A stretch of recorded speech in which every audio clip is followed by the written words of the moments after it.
serta yang saya banggakan dan saya ucapkan banyak terima kasih atas kerjasamanya, kesetiaannya untuk ikut dalam kegiatan destinasi ini, yaitu dari SD Negeri Munggasari yang tentunya saya hormati dan saya banggakan. Langsung saja, untuk konsep yang akan kita bahas pada hari ini adalah tentang inti budaya positif. Yang pertama, kita bahas tentang perubahan paradigma belajar.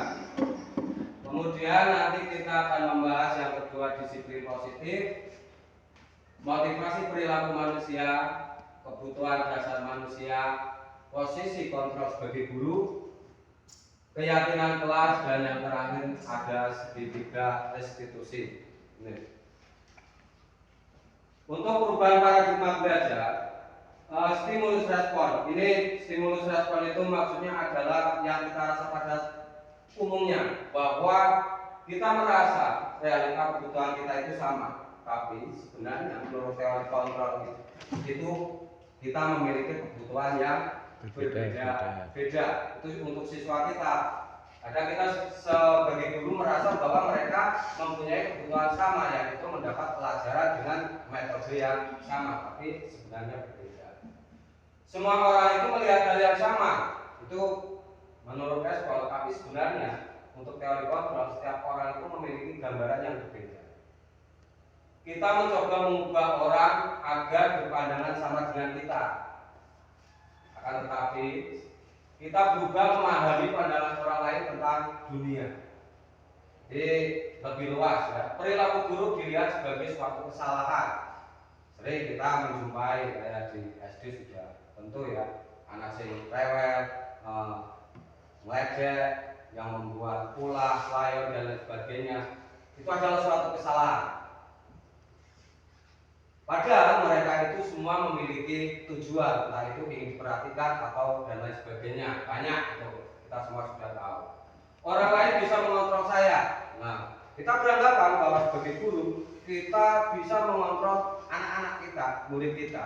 Itu yang secara pribadi saya itu alami, bahwa kita bisa mengontrol mereka sepenuhnya.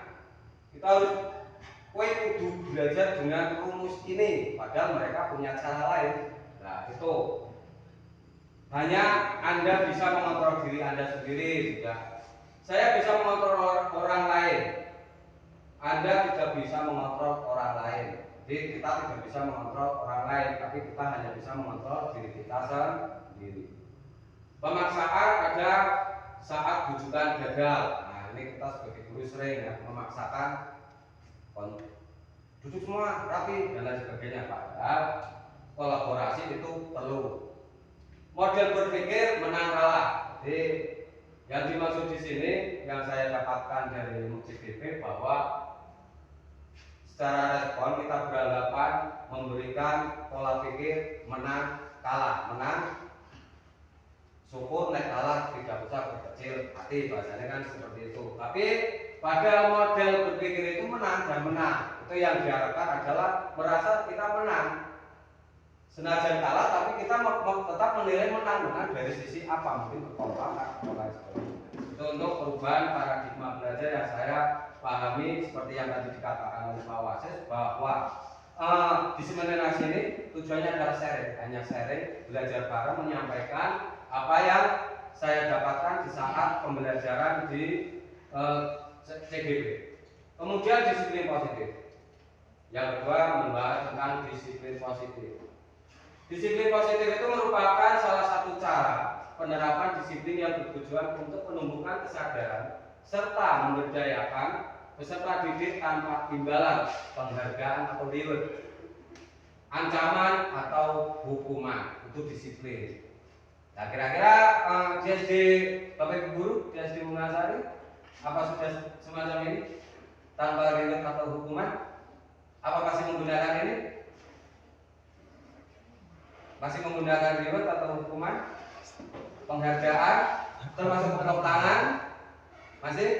Masih. Nah, padahal sebagai pendidik, ini menurut yang saya pelajari di CGP ya, itu bahwa kita sebenarnya menanamkan rasa disiplin yang tumbuh dari dalam diri anak, membentuk suatu karakter yang disiplin. Itu yang dilakukan oleh dalam ilmu guru penggerak yang saya pahami, bahwa disiplin itu kita tanamkan dari hal-hal sepele yang menumbuhkan anak tumbuh dengan sendirinya, bukan karena penghargaan ataupun suatu paksaan. Itu sesuai yang saya pelajari di modul guru penggerak. Itu untuk disiplin.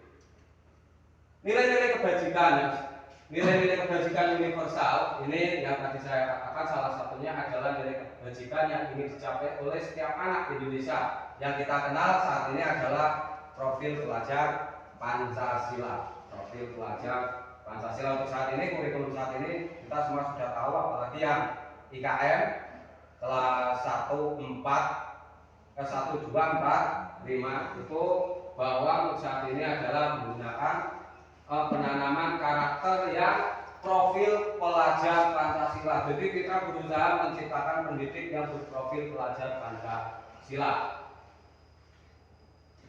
Apa ini mau profil pelajar Pancasila? Ada yang tahu? Pertama apa?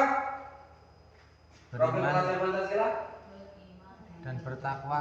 Beriman, bertakwa pada Tuhan Yang Maha Esa. pada Tuhan Yang Maha Esa. Apa mau nyanyi dulu saja? Nyanyi. Nyanyi dulu saja ya. Kita nyanyi dulu saja. Ya.